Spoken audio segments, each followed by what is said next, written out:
Хвала Аллаху, Господу миров, мир и благословение лучшему из посланников, его семье, сподвижникам и всем остальным, а затем современные мушаббиха и муджассима не оставляют свои попытки запутывать людей, внушая им величие и руководство некоторых имамов, которые являются главными идеологами ташбиха и таджсима, стараясь получить от них помощь для их мадхаба и распространения нововведений. Из числа тех, кто известны своим таджсимом и ташбихом на протяжении истории, и тех, кто является опорой в аргументации у некоторых новаторских групп в общем, и у мушаббиха и муджассима в частности, это Усман ибн Саид ад-Дарами, который умер в 280 году по хиджре. Он же автор книги «Ан-Накд аль-Мариси» и книги «Ар-Радд аль-Джахмия». Устраняя запутанность, я хочу обратить ваше внимание на то, что речь идет о муджассиме Усман ибн Саид ад-Дарами, а не мухаддисе ад-Дарами, который был имамом, хафизом, алляма, автором известного сборника сунан, пользуемого среди людей. Абдулла ибн Абдуррахман ад-Дарами, который умер в 255 году по хиджре, это не тот муджассим, о котором мы говорим, потому что мухаддис ад-Дарами, автор сунан, это имам, предводитель из числа выдающихся личностей, относящихся к ахлю сунна валь джамаа. А тот, о котором мы говорим сегодня, это Усман ибн Саид ад-Дарами, муджассим, который имел много отклонений в разделе асма ва сифат, на чьи слова полагался и ссылался Ибн аль-Кайим аль-Джаузия, который умер в 748 году по хиджре, следуя тем самым завещанию своего шейха Ибн Тайми аль-Харрани, который умер в 728 году по хиджре, который славил и возвеличивал книги Усмана ибн Саида ад-Дарами и сказал, что книга «Ан-Накду аль-Мариси», как и другие его книги, считаются самыми лучшими, которые содержат в себе таухид в разделе «Имена и атрибуты». Это приводит от него Ибн аль-Кайим аль-Джаузия в своей книге «Иджтима аль-Джуюш аль-Исламия» на странице 143, где он говорит: «И эти две его книги, то есть имеет в виду книгу «Ан-Накд аль-Мариси» и книгу «Ар-Радд аль-Джахмия», автором которых является Усман ибн Саид ад-Дарами, являются одними из самых прекрасных и полезных книг, написанных о сунне. И каждому, кто изучает сунну и желающему быть на том, на чем были сахабы, табиины и имамы, следует читать эти две книги. И шейхуль Ислам ибн Таймия, да смилуется над ним Аллах, сильно возвеличивал эти книги и настоятельно завещал читать их, говоря, что в них содержится положение таухида, имен и атрибутов Аллаха на основе разума и шариатских текстов, чего нет в других книгах.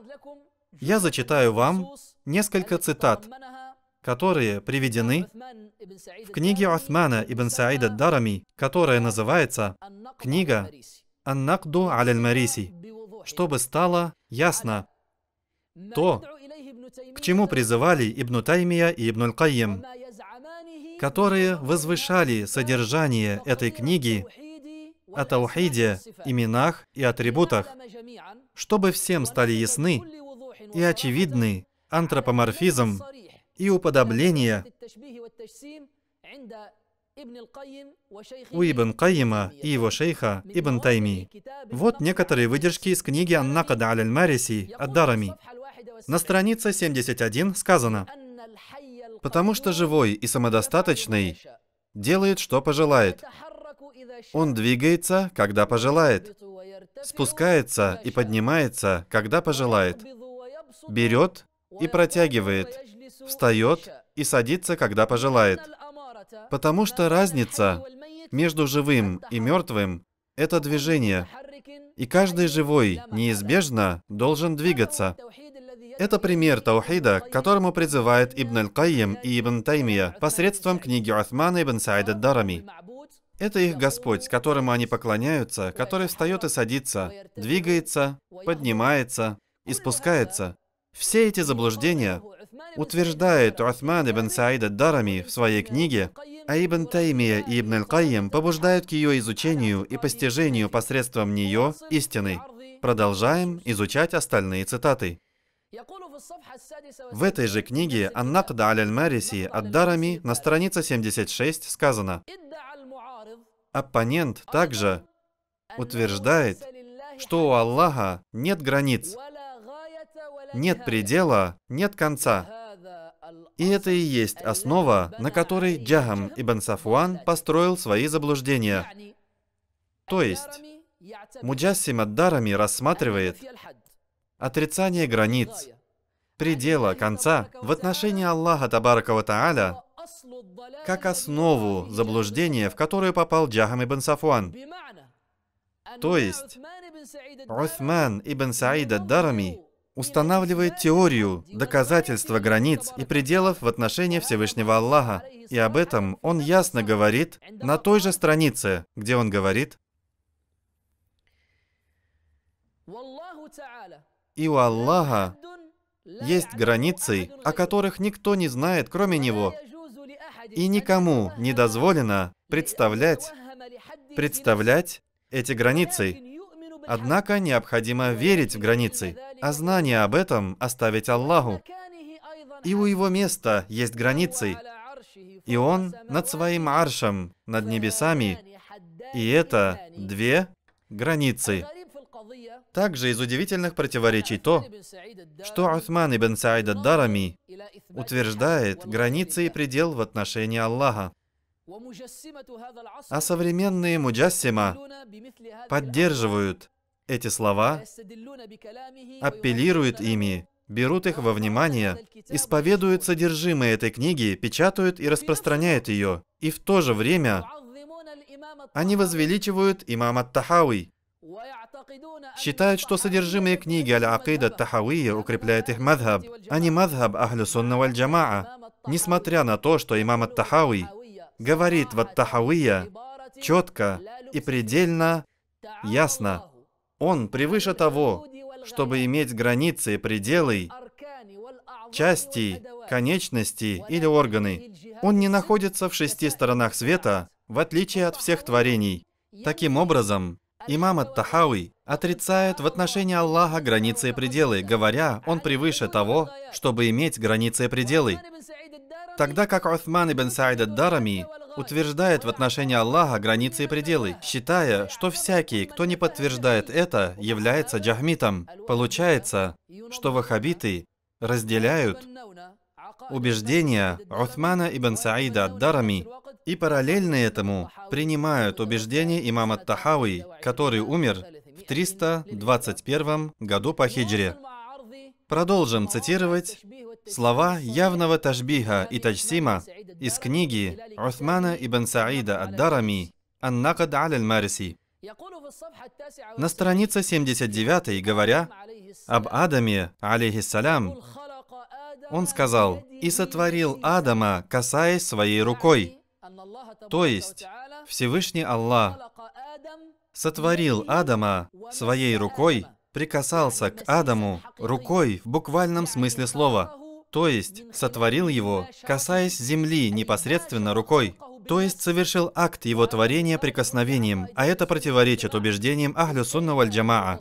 Ибо как можно представить, что предвечный, который не имеет начала, которому нет ничего подобного, прикасался к творению, сотворенному, после небытия, Адаму, мир ему?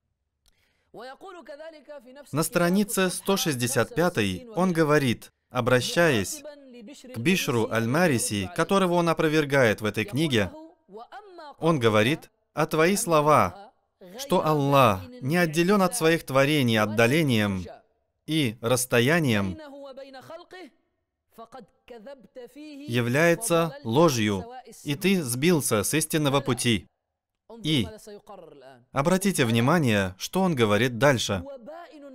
Он отдален от своих творений, то есть Аллах отдален от своих творений. находясь над аршем на большом расстоянии.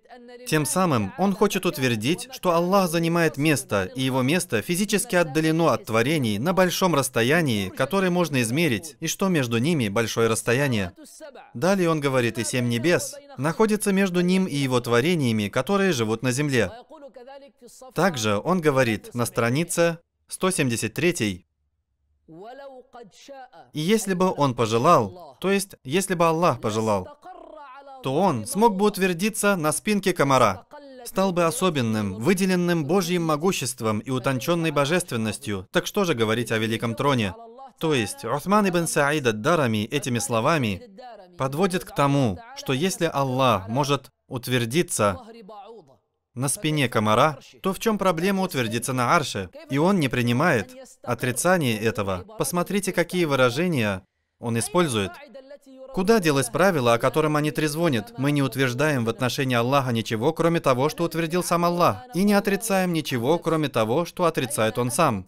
Я обращаюсь к вам, антропоморфисты и уподобленцы, и спрашиваю, где Аллах утвердил в отношении себя то, что Он утвердился в каком-либо месте, чтобы вы могли утверждать такое в отношении Всевышнего Аллаха, и потом представить Усмана ибн Саида ад-Дарами выдающимся имамом, который является из числа лучших праведных предшественников. Это ли убеждение признанных имамов? Разве эти слова свидетельствуют о том, что утвердил в отношении себя Аллах, или он утверждает в отношении Аллаха то, чем не описал себя Аллах и чего нет в Коране и Сунне? Ответ оставляю за вами. Далее, на странице 179, он говорит, ссылаясь на отвергнутый мункар хадис, в котором сказано: когда Аллах гневается, первым, кто узнает о его гневе, это ангелы, которые несут трон, то есть ангелы, установленные нести арш.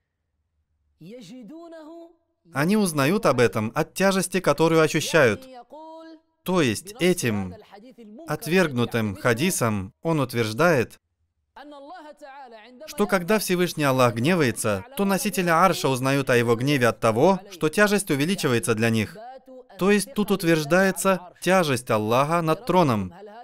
Прошу вас, объясните мне, разве это соответствует словам Аллаха? Нет ничего подобного ему, и он слышащий, видящий. Абсолютно нет. Это не соответствует ясным аятам Корана. Как можно говорить о тяжести Аллаха, которую чувствуют ангелы при его гневе? Словно они воображают Всевышнего Аллаха в виде царя, сидящего на троне. У него есть вес, тяжесть, и когда он гневается, то он становится тяжелее, и этим ангелы узнают о его гневе. Это и есть самый настоящий ташбих и таджсим. Он говорит, они чувствуют тяжесть. И затем начинают прославлять его ангелы, которые несут арш, и те, кто несут навесы арша. Также прославляют его приближенные и остальные ангелы. Вот слова, которые он приводит в качестве довода, и это тот таухид, к которому призывает Ибн Таймия, считая книгу Усмана ибн Саида ад-Дарами основной для этого таухида в разделе «Имена и атрибуты». И после всего этого современные муджассимы и мушаббиха постоянно защищают Ибн Таймию, снимая с него подозрения в ташбихе и таджсиме. Далее, на странице 193, он приводит слова Аль-Мариси, который сказал: «Разве ты не видишь, что тот, кто поднялся на гору, не становится ближе к Аллаху?» Аль-Мариси утверждает, что тот, кто поднялся на гору, не считается более приближенным к Аллаху, чем тот, кто внизу, потому что Аллах не занимает физическое место в пространстве. Эти слова отвергает Усман ибн Саид ад-Дарами и опровергает Аль-Мариси, говоря, скажут в ответ этому возражающему, который утверждает то, о чем у него нет знаний: «А кто тебе сказал, что вершина горы не ближе к Аллаху, чем ее подножие?» То есть ад-Дарами возражает этим словам и не соглашается с ним. Более того, он считает, что тот, кто поднялся на гору, ближе к Аллаху, чем тот, кто находится внизу. Таким образом, они считают, что Аллах находится в физическом пространстве, которое можно измерить и вычислить, как далеко оно от творений. И согласно этому, каждый, кто взобрался на что-то, выше и ближе к Аллаху, чем тот, кто ниже него. В этой книге много заблуждений и высказываний явного таджсима и ташбиха, которые указывают на то, что Ибн Таймия и Ибн Аль-Кайим склонялись к ташбиху и таджсиму, и что они строили свою методологию и обращались к этой книге, которая наполнена чушью, и в которой они представляют Аллаха без устранения недостатков, хотя Всевышний Аллах говорит о себе, нет ничего подобного Ему, и Он, слышащий, видящий. Я призываю наиболее разумных из числа современных мушаббиха и муджассима, которые обращаются к такому бреду, чтобы они переосмыслили содержание этой книги и отказались от нее.